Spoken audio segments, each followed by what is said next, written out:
defensively, we couldn't do anything with them. I thought the second half we were a lot better. And we had a nice little rhythm in the game with our defense. I think they made 2 buckets to start the second half. And I thought our defense was really engaged. Those were like on stickbacks or offensive rebound. But I've been around in this business long enough to know when you come off of an emotional win, which is what we did. As a coach, you worry about that next game in terms of how your team's going to come out. And I thought we came out, we didn't have that energy that we've been playing with on defense. We did.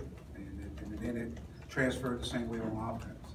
We went wild, we outscored. And then, of course, Isaiah, once the tempo picked up, I thought he was able to get a nice rhythm. Dan got to the free throw line. They packed it in there on him. So he was able to get to the free throw line. And we got some of the guys in foul trouble. I thought that was big in the first half. The lead kid was a really good player. Then coming out in the second half, I thought our energy was a lot better. It was a lot better. And in SEC games, everybody's good.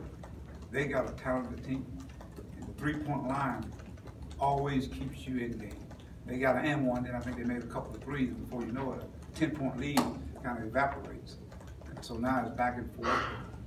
The team that makes plays is going to have a chance to win. I thought we did had some big plays defensively. Gabe steals the big steal for us. Then I thought the shot that Keyshawn was big. And I thought these guys, again, I thought they took another step in terms of really becoming the team we want to be. They didn't panic.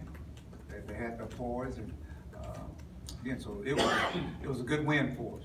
And appreciate our fans; they were fantastic. They stayed in there till the game was over. And just think about Keyshawn, the freshman. He turned it down earlier, that same shot, and then he nails the biggest one. And of course, free throws was the difference in this game tonight. You think about the free throw line and our defense, especially in the second half. That was huge in this game here.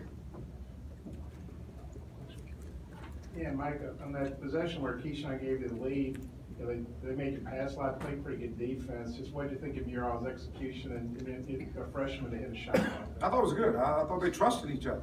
That's to me is the growth right there. There are a lot of teams where a guy with the ball said, "I need to make the play."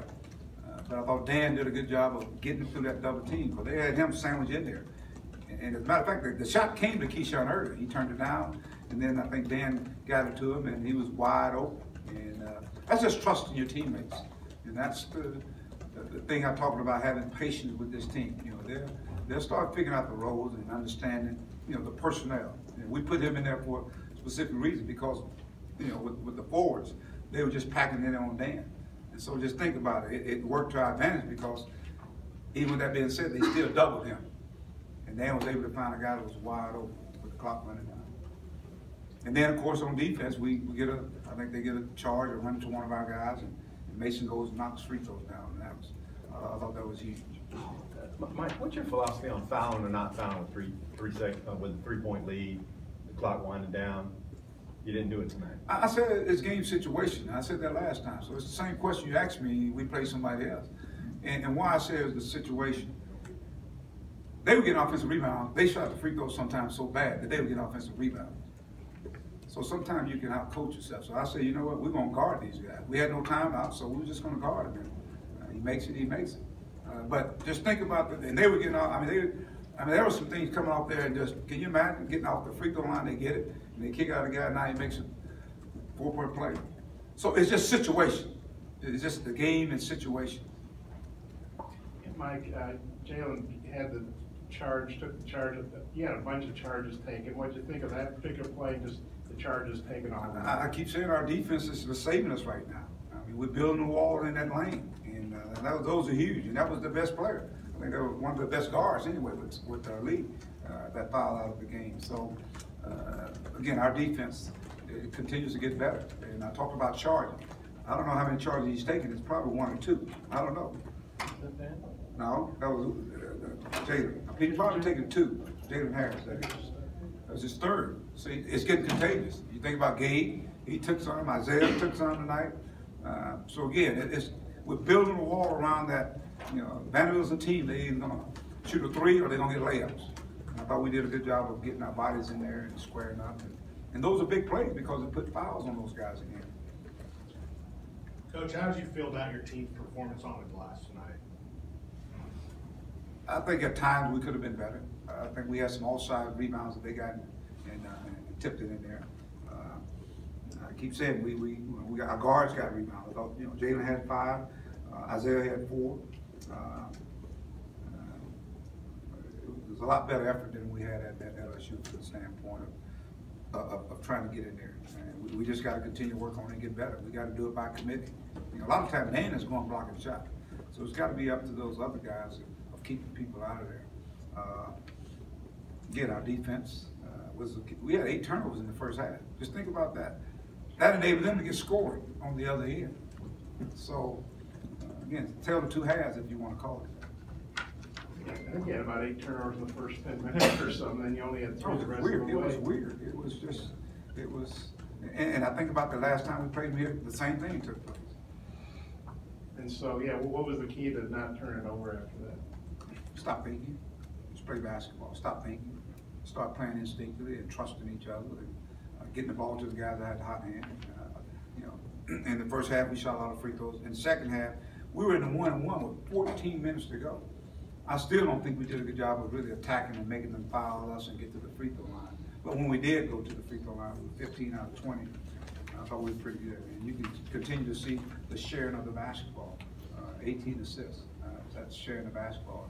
And we didn't shoot it great, but we shot it pretty efficient. And we did a good job Dan did a good job in the second half of establishing himself inside. You know, when the tempo was going up and down the floor, now it's easy for guys to get his spots and spot up and get him the basketball without people around him. And he was able to make some plays. I think Isaiah gave him a couple of nice passes going to the basket. Again, this team, Isaiah had 5 assists tonight. So that's the beauty of this basketball team. You know, he scored, but he's also assisting as well. And, you know, free throws have been an issue in a lot of games. But tonight, like I said, 15 out of 20. Daniel, it's 10 out of 12, and that was a real shock in a good way. What'd you think of that? It was good. He's done it before. He's been 9 out of 12 or something like that before. So I think he's taking that challenge personally because he's getting fouled a lot, and he knows it's going to help the team. So he's continue to put time in, and just his rhythm. He got a much better rhythm now. Much better rhythm. Last one for Coach. And you guys have had a lot of close games. Now you won these last 2. Do you feel like all those close games help you these last 2, or how they help you? And you won 4 straight conference games now, over 500. How do you feel about what you're doing right now? Well, you got to learn. You got to learn from it. I think you learn from your failures. Most times, you know, in life, that's what you learn from. You learn from your failures. So now we just, you know, learning how to win and learn how to make plays, poise, trusting one another. I think that's part of the process in terms of learning. Now we got to go to the other phases. That is, when we get a team down, we got to learn how to keep them down. You know, we have 10. Let's come back and let's keep building, doing the things that what got us there. And but let's credit again Vanderbilt and Toy. Seems like he has a great game every time he plays against us. They play well. I thought they hung in there, and that's what you're supposed to do on the road. But we had some guys that kind of answered the bell. I couldn't say enough about the steal the game had. That was a huge steal for our basketball team. Anything else? All right, have a good night.